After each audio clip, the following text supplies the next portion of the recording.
All right, everybody start over. All right, let's do this all over. I just got a text from Victoria. It was like, I can see you, but I can't hear you. Yeah. Well, I saw it on the top corner, but it was a testament to how much more accurate the betting lines are than the polls, because I could not stay up till it was over. I went to bed about 12, but Trump had comfortably been a minus 1,000 at that point. Yeah, But the polls were like 50-50, but Trump came in like a minus 220, and that was way more accurate than any poll. The Vegas analysts are pretty good.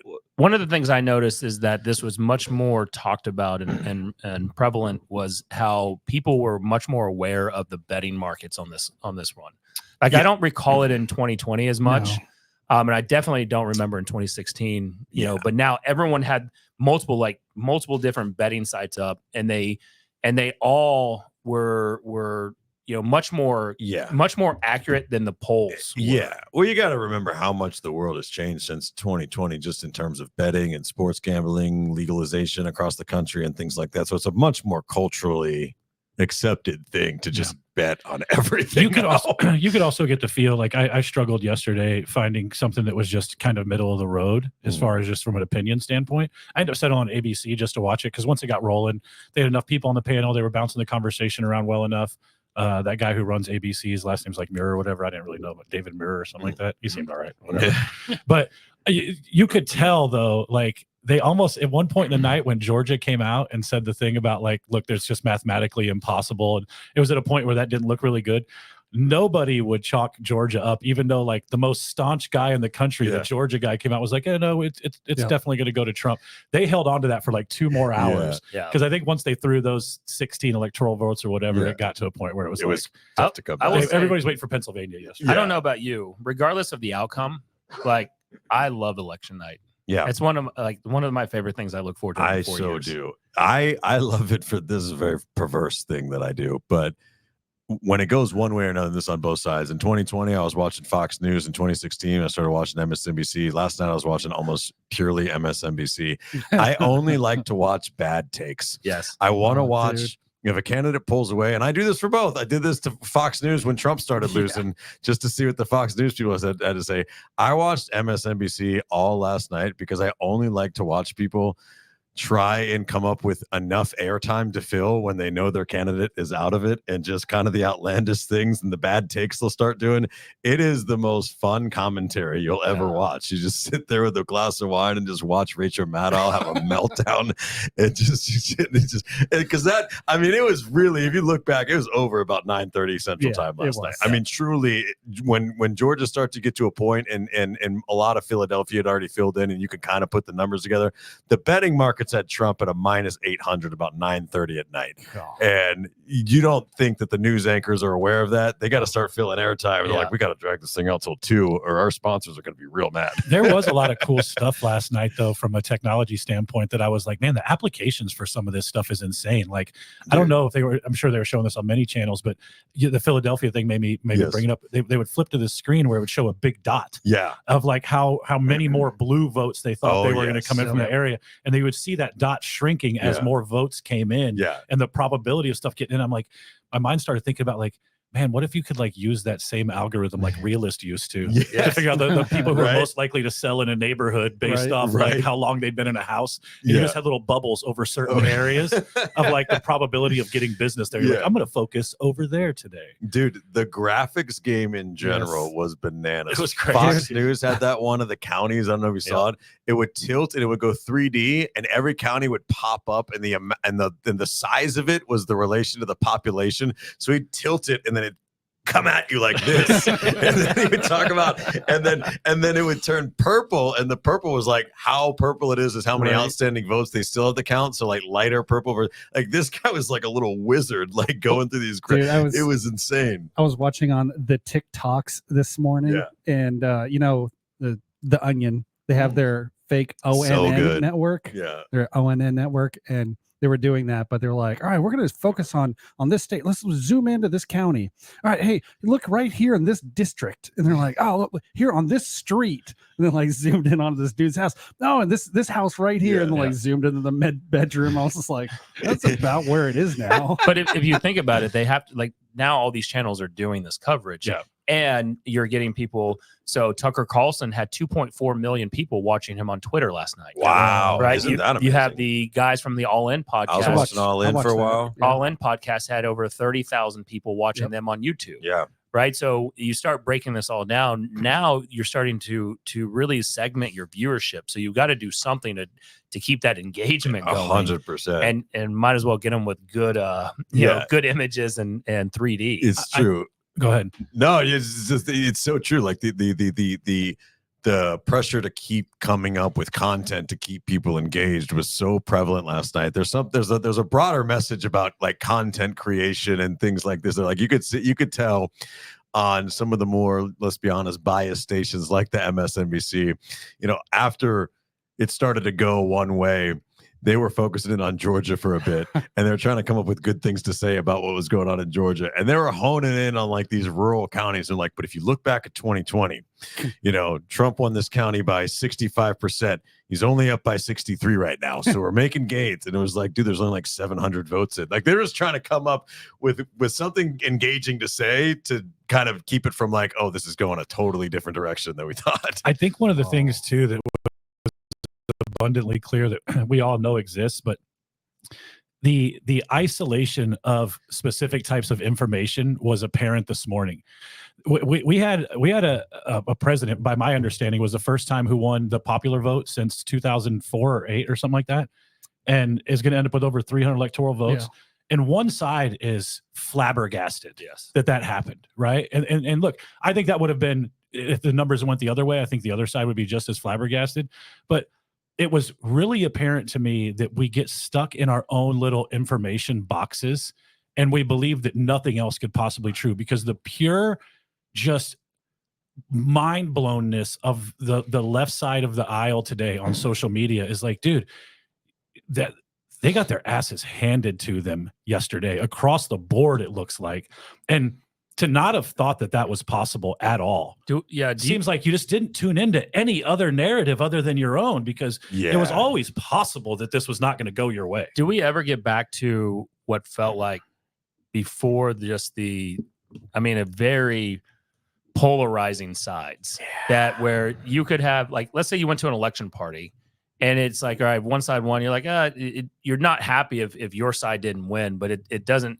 I mean, people are losing friends over this. Yeah, I think you can't discount the power of normalization. And what I mean by that is when you normalize something, it's very difficult to go back to a time before that was normal. And so now that I believe over the last 8 years or so, we've sort of jumped the shark on our political viciousness, it's very difficult to put that genie back in the bottle. I agree. And it's definitely, I mean, look, as real estate professionals, I mean, we would have, like, we all have our candidate that we would prefer to win. Yeah.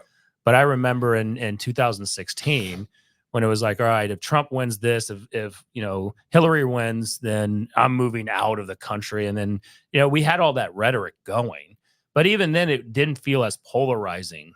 It almost felt like it got worse in 2020. Some people say it was a little bit worse before that, but I mean, ultimately, we have certain metrics that we hope to hit, for the economy, so that, as real estate professionals, we don't feel like we're over here drowning. Well, you saw it yesterday in the exit poll stuff that came out. The top two things in the exit polls yesterday was democracy, right? Just making sure democracy was secured. Just general democracy. And then the economy, right? And when I saw those two things, I was pretty sure what the outcome was going to be. I don't feel like the democracy side of things has been in jeopardy and look, I don't think that's necessarily a complaint from the left. The right complains about that as well. Sure. That the left's taken away all of our rights and all, like, that is a common complaint on both sides. But when I saw that, and then the equal to it was economy, I was like, oh, well, this is over. Right? Like, the economy is going to trump this. The pain that people are feeling over the economy happens every single day when they step out of their car at a gas pump or inside a grocery store. There was no way that they were not going to vote towards that. And when you saw it that high, I was like, oh, dude, this is game. I agree 100%. To the democracy thing, I think both sides have very valid arguments just in general around the political corruption that we face in this day and age, and the choices that are made for us in a lot of stances. So I don't even think democracy is a one-sided argument at all. I'm interested in what the next 4 years look like from an economic standpoint, because this is one of the things that is we seem to be entirely blind to in the political spectrum, because we jump back and forth between these two parties so often. Change takes time. Yeah. And although we are now have a changing of the guard where we're going to have a more quote unquote conservative administration and House and Senate, most likely, I'm still concerned around what the next 4 years look like economically, because there is no clear path to normalization. And it's really interesting to watch all of the different indicators when you look at things like GDP, or, there are so many ways to look at the economy where you think we're normalizing, we have the soft landing, right? We can cut rates safely, and it won't cause hyperinflation. It won't cause a spike in unemployment. Then you look at some of the other metrics, like where GDP is coming from, and such an enormous amount of that is government buying its own bonds back. And if you account for those, it looks a heck of a lot different. And so while I think we have the right people in the House of the right people in that are going to be in power from the choices that we were given, it's still a long road ahead economically. But look, you got to go 1 to 2 steps backwards in order to start moving forward. Like, there's messes that have to be cleaned up, right? I mean, getting inflation under control, that was from, just handing out money left and right?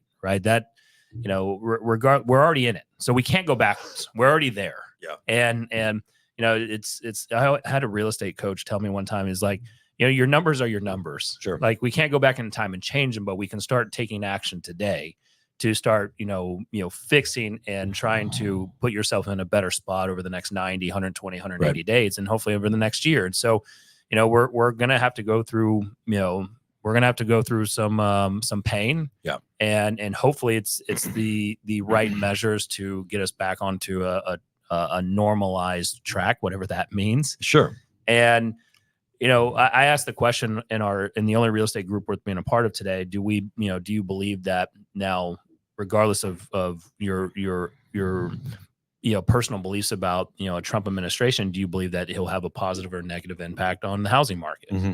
And, some people are saying it's too early to tell, but I do believe that, overall sentiment would be that he would have a more positive, right. Outlook, or that we have a more positive sentiment that sure. the housing market should improve, based on previous commentary. Like, he's mentioned in some of his talks and some of his talking points is that he's going to do what he can to get the Fed to lower the rate. Mm-hmm. Now, I've heard some of his stance of actually disassembling the Fed altogether. There's an argument to be made there. That also creates a bit of a power vortex. I would wonder as to how we run monetary policy. But you made a point about rates. When we talk about housing, like, will this administration have a positive effect on the housing market? It's best to view this in terms of overall consumption and expenditures and inflation, right? The housing and energy are the two main contributors to the inflation numbers. And so when we talk about housing affordability, outside of direct intervention in the housing market, the only thing that a president or an administration should be doing to affect housing affordability is controlling inflation and unemployment and wage growth. And I shouldn't say controlling, but influencing, rather than trying to directly make houses more affordable. We had this conversation around Kamala Harris's proposition around first-time home buyer grants and things like that. If you don't get inflation down, it doesn't really matter if you give people free money. It doesn't make the rest of their lives less expensive. So let me ask this, right? Again, this is a genuine question. I hope maybe you guys can answer this, or somebody in the chat can. Tariffs, right? I heard a lot of conversation yesterday about tariffs being potentially inflationary and therefore raising interest rates. So what is the thought process behind Trump will reduce interest rates? Like, right. No, that's a good question. Okay, sorry for the hard stop on that. I am curious about it, because it seems like the stuff he wants to do, I've heard, is only going to potentially raise them to the point where they might even raise again here in a few days, before anything else happens. Well, and this is an interesting conversation that we sort of had last night around 10-year treasuries and 30-year treasuries. All the bonds increased at the same time that the futures were increasing as well, which is a really interesting phenomenon, because normally securities and bonds will act contrary to themselves. One will go up in the other, or inversely, I should say. So this is obviously incredibly nuanced, but if you think in terms of, so let's start at inflation itself, and then we'll talk about tariffs and tax cuts and things like that. We talk about housing affordability. Housing is just a contributor to inflation the same way that energy, grocery, everything involved in the CPI and everything beyond. You talk about where inflation really came from as far as the difficult inflation we were dealing with from 2020 until Fed really started cutting rates, right? You have a really interesting series of events. You have a relatively long period of time of ZIRP, like zero rate borrowing, right? Which was carried over from the previous Trump administration. When Biden took the White House, the federal funds, you can even Google this, Jesse, it was low. I don't want to say it was zero, but it was very low. That was not that was not necessarily a Democratic Party installment. I think the Fed rate was really low in, but is that in January of 2021? I don't know. Yeah, when Biden took office. Just do the chart over time. Oh, there you go. And that's years. What is this? What am I looking at? October of 24 rate. Okay. This is a nonsense chart to me. Oh, this is like this year. Oh, that's this. Oh, okay. Never mind. Let me. At the bottom, you can do it. Anyway, yeah, so you can do 3 years all. Okay. Regardless, that we had a long period of very, very, very low interest rate lending. Then we had COVID, which extended that period of low interest rate lending, and then obviously injected a whole bunch of printed money into the system. Well, not even that. You had supply chain and you had supply chain disruption. That was going to be step 3. So you have injected money into the system to the point of trillions of dollars, a couple trillion over the course of the entire pandemic. Then you have untold supply chain and logistical issues that back order and bottleneck everything and send prices through the roof, which that sends shockwaves to the entire system. Really took years to uncover, which when it takes years to unclog a bottleneck, that also comes along with expenses. It's expensive to unclog the bottleneck in your specific industry. You've got to bring in talent, you've got to bring in logistics, you've got to get your product to where it's going, and everybody else in every other adjacent industry is trying to do the same thing. So it becomes a talent vortex and it becomes expensive. And so that raises prices. And then you have the Biden administration comes in and they shut down a lot of our oil production at a very difficult time, because everything else is already getting more expensive because of our low interest rates and because of the shockwaves to the system. Then you have Ukraine and Russia go to war, which again on the energy front makes things more expensive. So you have this incredibly perfect series of storms. You left out one other storm, which is it's been a long 5 years. We had the great, the great resignation, right, where we had workforce just leaving. That's also true. And what it was doing is we already had labor shortages. Yeah. And it started driving up the cost of employment, right? Yep. So labor costs were now skyrocketing. So when you factor all that in, skyrocketing labor, labor costs, labor shortages, oil and gas supply constraints, you factor in, the low interest rates that caused the housing boom. You throw in there the surge in goods and demands, because of the COVID, the COVID lockdown and supply chain disruption. And then you start injecting money into it. So this basically free money that at the time is going to hold you off it's holding you off from a Great Recession pain. Right. But you're going to have to pay the piper sometime. Yeah. Yeah. So, and we're paying it now. We're paying it now, right? That's what caused obviously a big spike in inflation in the first place. I mean, you guys remember we're talking about inflation going back to like 6 months into the Russia-Ukraine wars when we really started to talk about this big inflation bug. We've been battling this for a long time.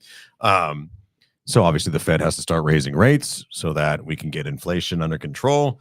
That was all of 2022 until earlier this year. They moved too slow to raise the rates, right? They took a little bit too long to raise the rates, which we talked about this as real estate agents. We talked about what was going, like rates needed to slowly start coming up, right? That should have been something rather than just doing, rather than just overcorrection, which was, you're jerking the wheel back to the other side. Now you're out of control and you're banging off the guardrails, which is what we're doing, hoping for a soft landing, right? And this crash that we're having. And now we've got this, hopeful this hopeful president-elect coming in, that we had what we believe is 4 good years economically with him previously. Can he capture lightning in a bottle twice? Yeah. And so just to circle back for a second, pre-COVID is about 1.5 federal funds rate. Yeah. Very low, right? Very, very low. So to pivot to that question, to make housing, if you want to focus on the housing market or economy in general, you've got to get rates down to bring inflation.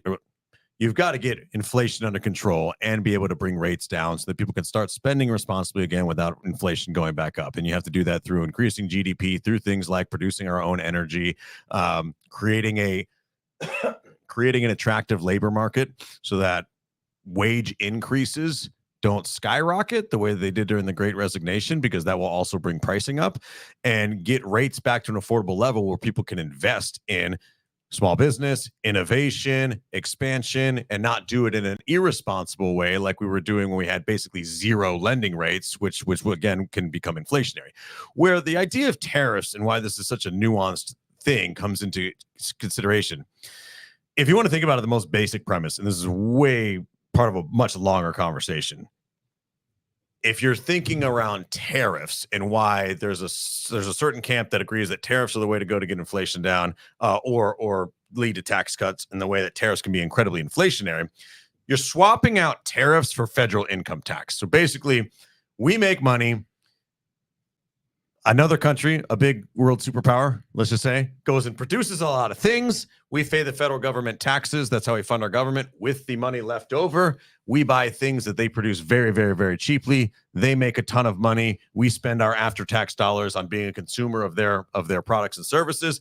And in that system, when inflation is really difficult in the United States, our taxes don't go down, but the things that we're buying become more expensive. And so the question becomes, how do we make it more efficient to be able to spend our money and be a consumer nation while not making our people essentially poor and bankrupt? Who else could pay for this? And so we go, all right, other world superpower who produces most of our consumer goods, you're going to now pay a tariff to import your goods. That tariff is going to go directly to the federal government. And in that scenario, we will now be able to cut federal income taxes. This is like a very, very general paraphrasing, by the way, to put more money in people's pockets. They will be able to buy more of your goods, and it will be worth the trade-off. You will be spending more money to bring your products into our country and paying our government the right to do so, and we will have more money in our pockets as a society, continue to consume your goods and services, thus lowering the amount that every American pays in federal income taxes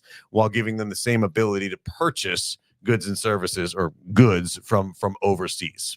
That's basically the premise. Yeah. Now, when it's also you can also have tariffs and not be able to bring taxes down, and that becomes hyperinflation. Well, no, because it's also designed to bring jobs back to America, right? So, yes. So there's another caveat. That's the reason why he's doing it, is to bring jobs back to America instead of going offshore. Right.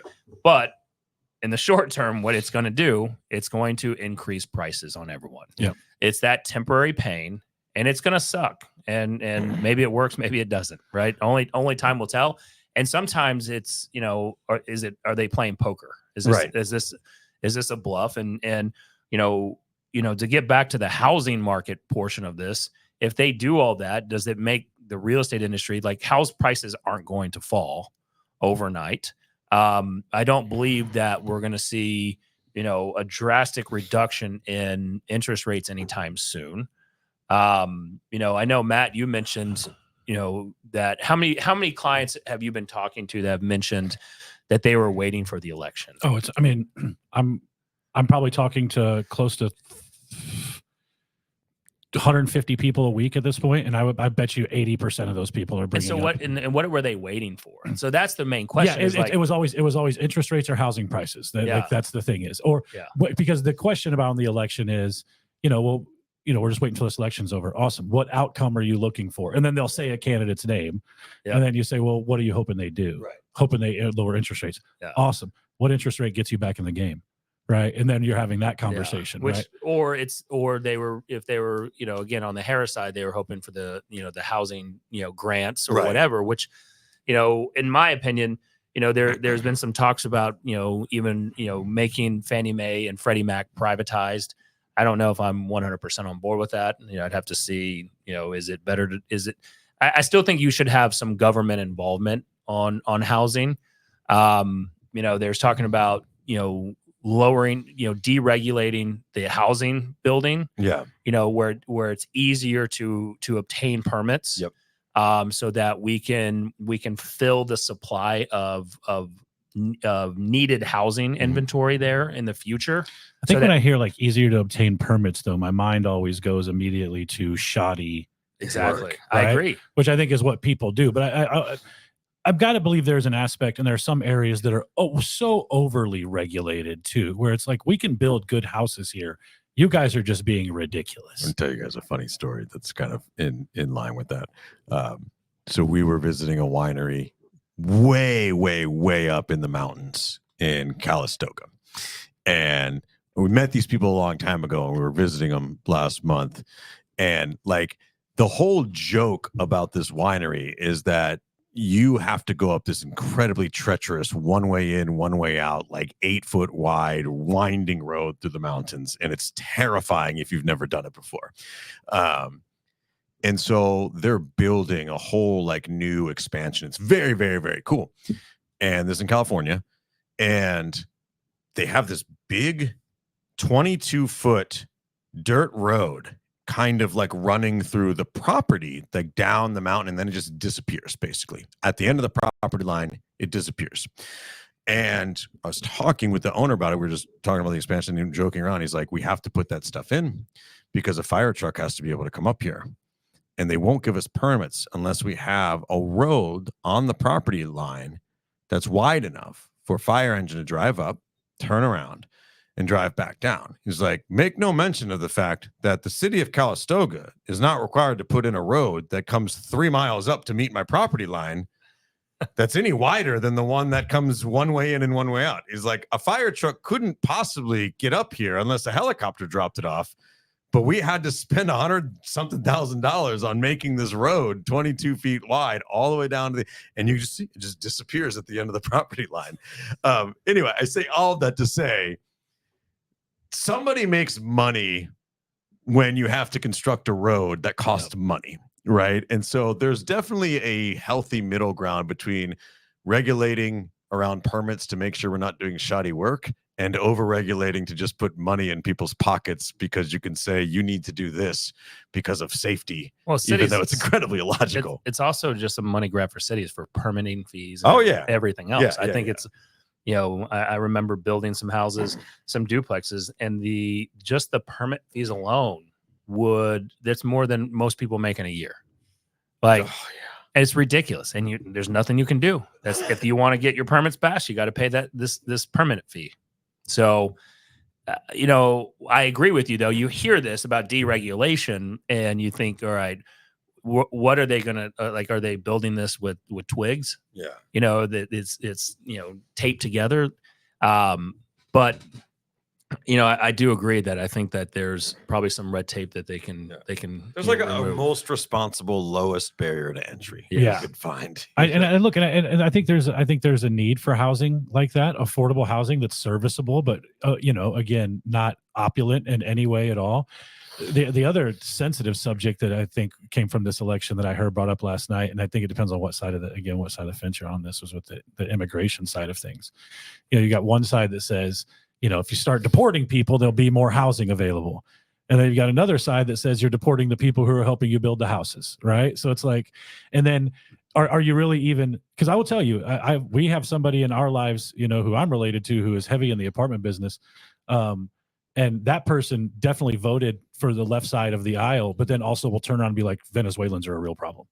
You know what I mean? Like, legitimately be like that's a real thing, right? I'm not saying like the dog part or the other bullshit, but I'm just saying like that, like they're having a real issue with this stuff too. So it's like there is some aspect that I think people are hoping that there's some relief on the housing side due to that as well. And like I said, I'm not smart enough to speak on how any of that affects anything. But the truth is though that no one is, and this is what we have a lot of trouble admitting at the highest levels of government, is that very large, complex systems become increasingly unpredictable the more variables that you add. So a country of 350 million people, plus however many potential people are here in an undocumented status, if you removed a certain amount of people, you don't actually have any idea as to how it will destabilize the system. Yeah, there are arguments on both sides. If there are fewer people living in a country in an undocumented status, then obviously if they weren't there, they live somewhere, so that would increase housing supply. That's a pretty easy arithmetic.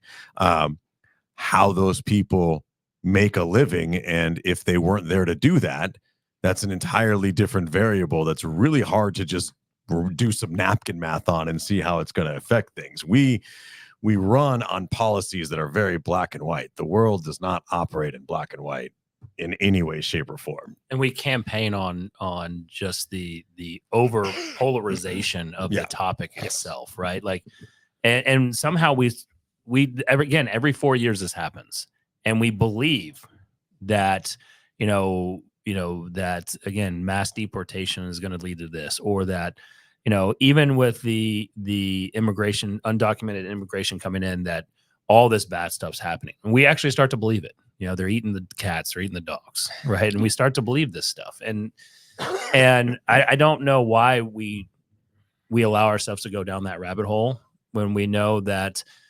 I think we try to put our beliefs that someone can come in and change this and make it completely better. It's not. 4 years doesn't even feel like enough time. It's not. Because like Brian said, there's so many variables. It's like you're just kind of going to spend a little bit of time undoing some other stuff and then trying to get your stuff started, but then it's not enough time to really. It's like it feels like college football coaches. Yeah. It's like I don't even get a chance to bring my freshmen up to seniors. It's like what am I even doing here? It's by definition not enough time. We'll use that example you just talked about with immigration. Right. So let's just say, throw out a number. You have 3 million people living here illegally. I'm just really random number. Right. And all 3 million of them are our entire workforce for construction. And so you have a housing supply that starts to get freed up. Right. And now obviously labor to build more houses is more expensive because we brought those jobs back.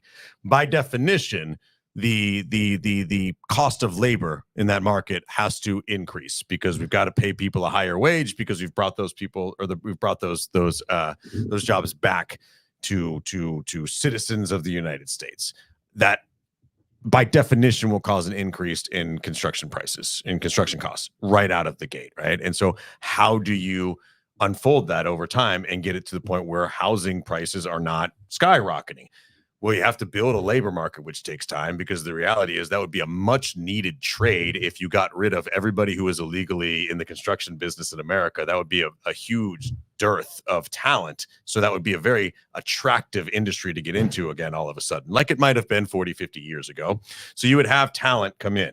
Now, that would hopefully over time create a diversification in that labor market, which would bring wages to a more reasonable amount, right? If you only have, if you need 10 plumbers and you only have 2 people willing to do the job, you're going to have to pay them quite a bit of money to go do 10 people's worth of work, right? But as you build out a labor market, you could stabilize, right?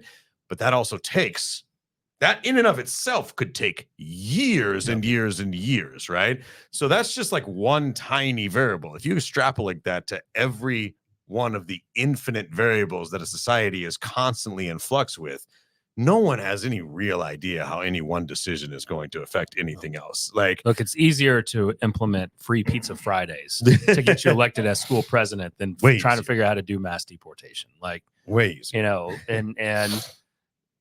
just go back. Let's hope that the economy, gets better, because there's one belief that I have is the economy is not as good as everyone said as it is.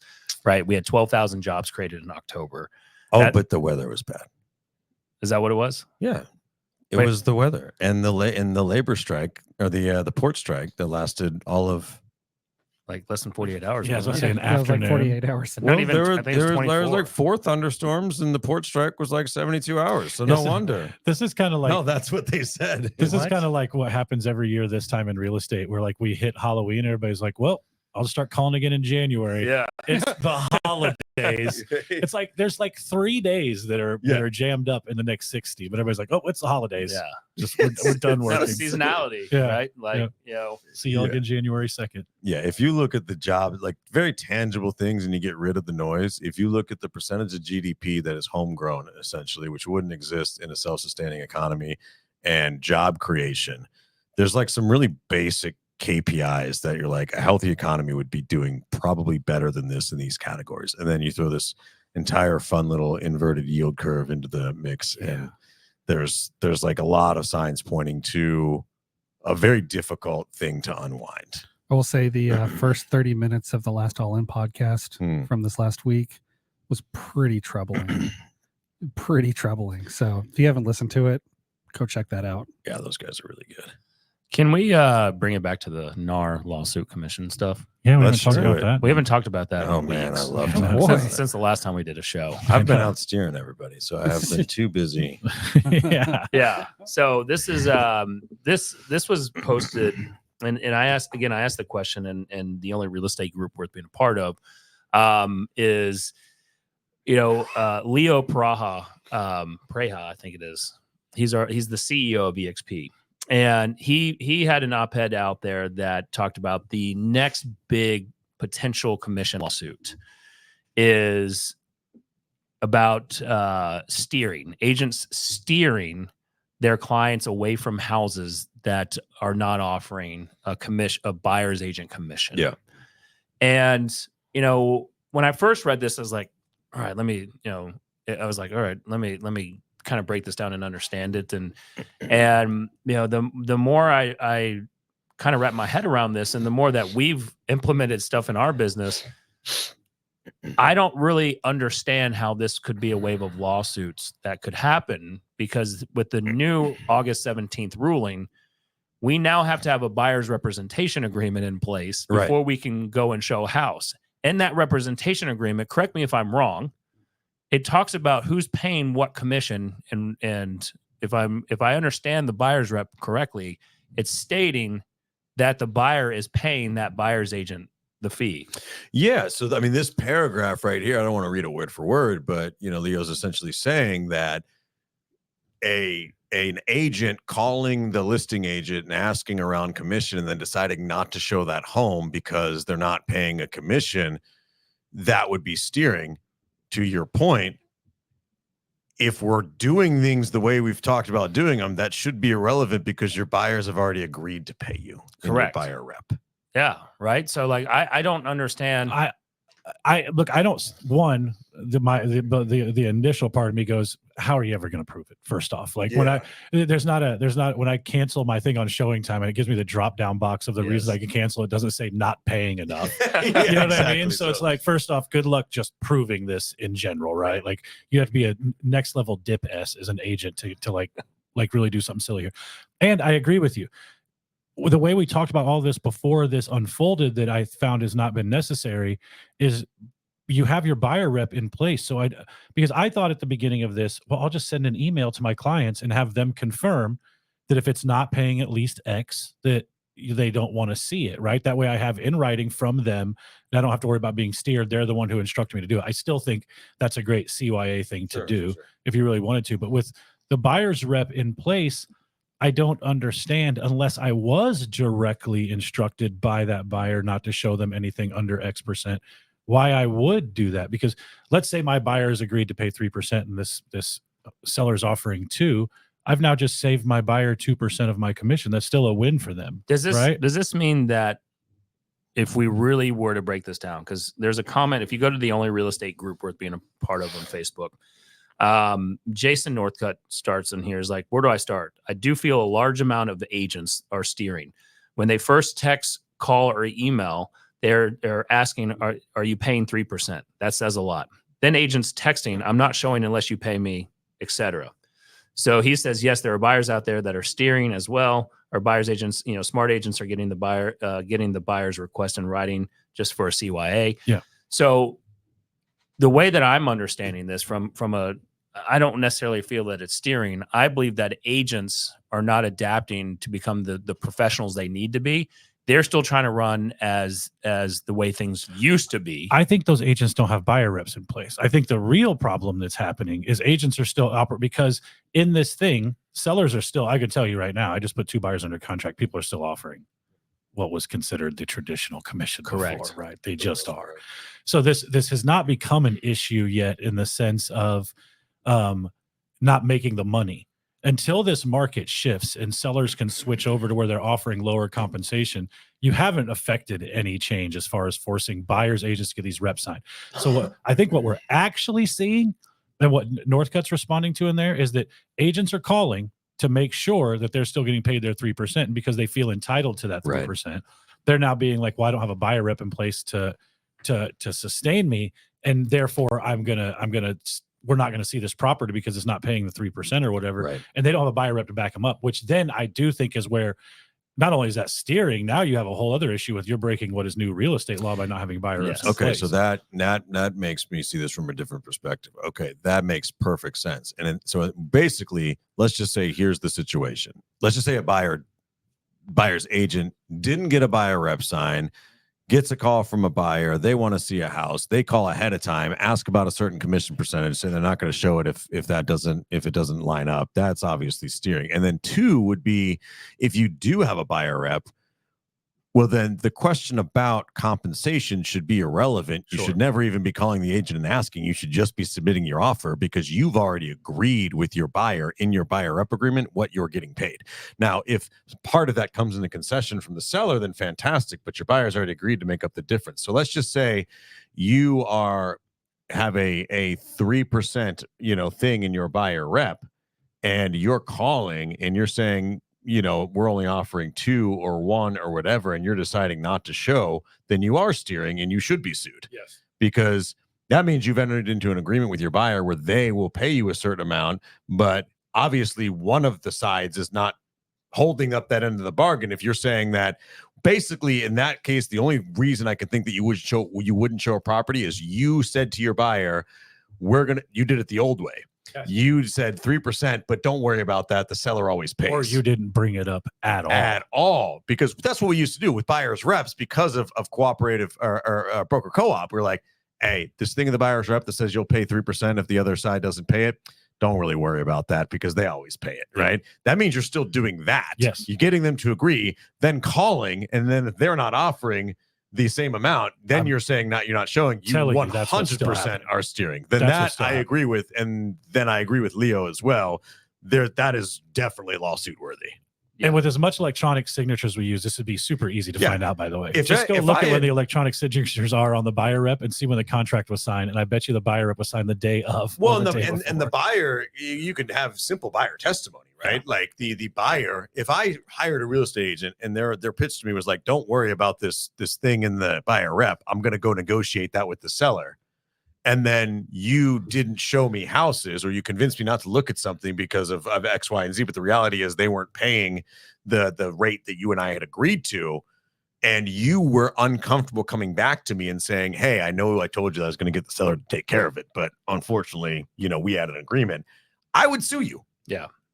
I would feel super underserved. Yes. Yeah. So I think that's both of y'all hit the nail on the head. And I think that's what's happening is, again, we as agents in this market really for a long time have not been trained to handle this the right way, right? We've just gotten our compensation from the co-op listing agent, and if we would complain and moan if it wasn't 3%. Let's just call it what it is. Yeah.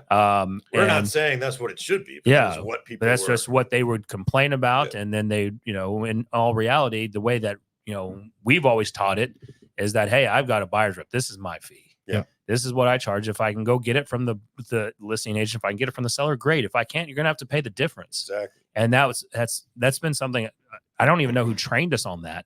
It's just been something that has made sense because that's what a representation is. Mm-hmm. And, maybe when I posted this in the only real estate group worth being a part of, where I struggled on this because I saw this and I was like, why is this even a deal? And now that makes sense because, most of the time an agent's probably saying, hey, Matt, like I charge you 3%. Like this is the new forms. We have to do it. It's because of the lawsuit, man. Like, so this is just kind of a, some extra hurdles we have to have. Don't worry though. This is what it says 3% on here. It says 4%, 5%, whatever the number is. But don't worry, like, the seller is going to cover it. Here's the thing is, if you want to do that, there's actually, at least in the state of Texas, a really simple way to do that. Print yourself out a bunch of one-page buyer rep short forms, have a whole gang of those in a folder in your car. All right. Call every single listing and ask the buyer's agent the question, or the seller's agent the question, what sort of co-op commission is being offered, if any, right? Write that down on the piece of paper, have that discussion with each client, have him sign a one-page buyer form for every single address. You write it out right there on the trunk of your car, and you say, look, these people are only offering 2%. We're out today. I'm comfortable showing you this house for 2%. That's what they're offering. You're not going to pay anything out of your pocket. And then write in the 2. You can still cover your ass on this and make yourself look like the hero or the people pleaser to your client by adjusting your rate for every single home. Or if that's what you want to do, because I think there are some people who that's their business model. I'll just take whatever I'm getting paid, knowing that most of these are still going to get paid. Cool. Then just do that short form, adjust it for every single showing. Well, you should be able to adjust it. You can adjust it downwards. It's harder to adjust it upwards. Like if you have it right. So if you say you charge X and they're paying less than X, or if they're paying more than X, right? You can't charge your client more than that. Right.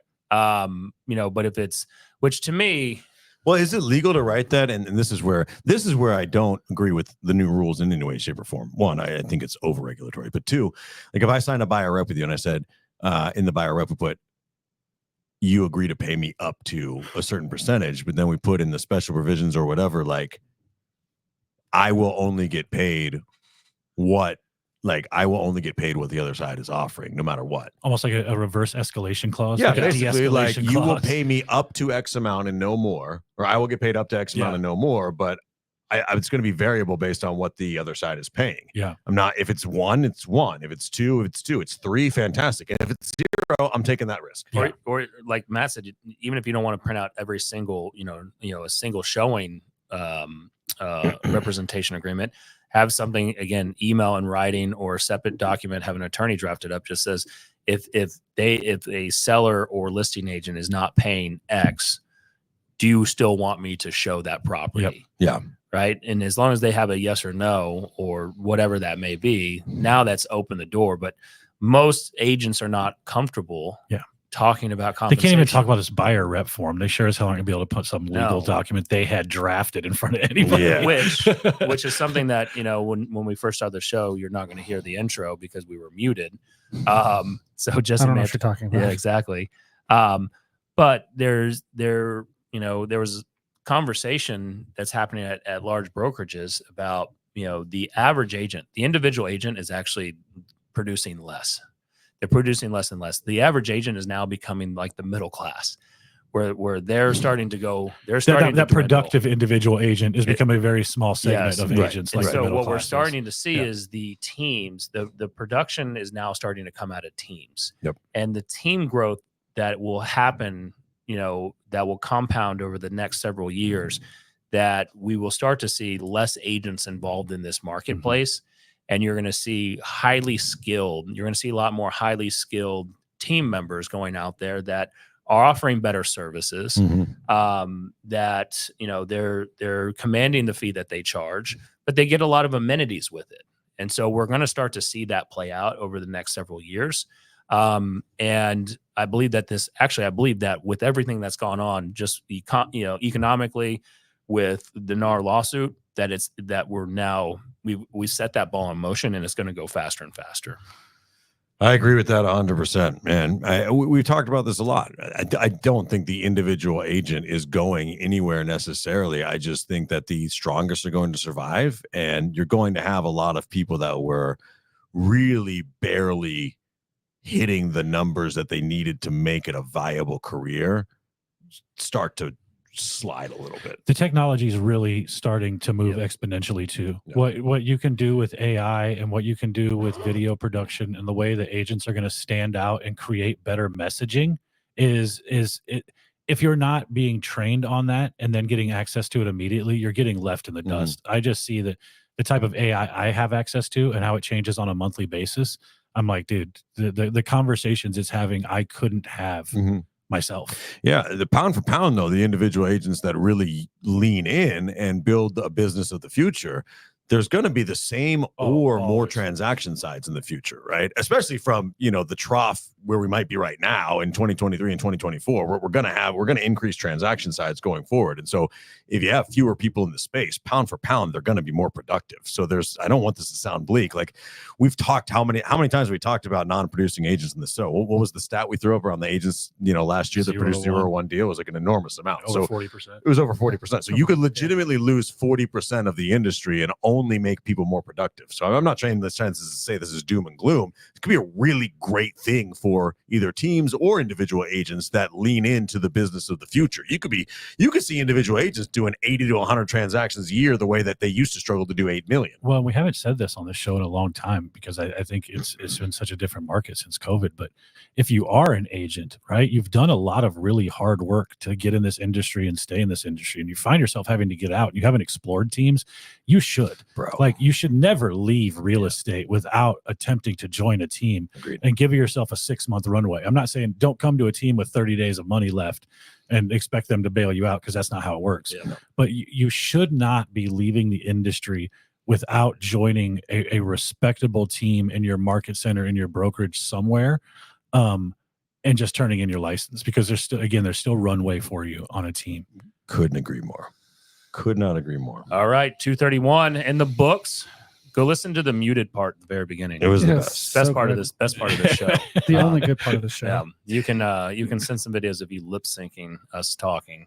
Maybe I'll have AI dub over it. Yeah. That's something that I want. Like the NFL lip sync thing. That'd be where great. it's just, absolutely. where are my bananas? Yeah.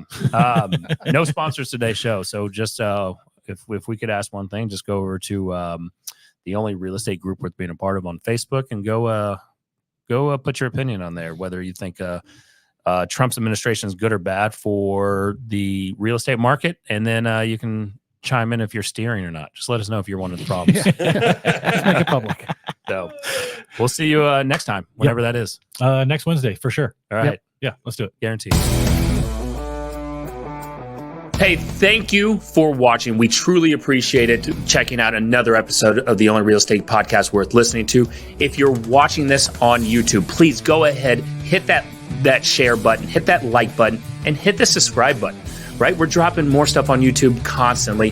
If you're on iTunes, leave us a review, please. We're really, really focused on building up those reviews so we can get more searchable content on there. And if you're on Facebook, like everyone else is, go over and search the only real estate group worth being a part of. You're going to want to go join that group. I'm telling you right now, there's so much gold in there. So go join, share us on YouTube, and leave us that iTunes review, please. Go do it right now. We'll see you on the next show.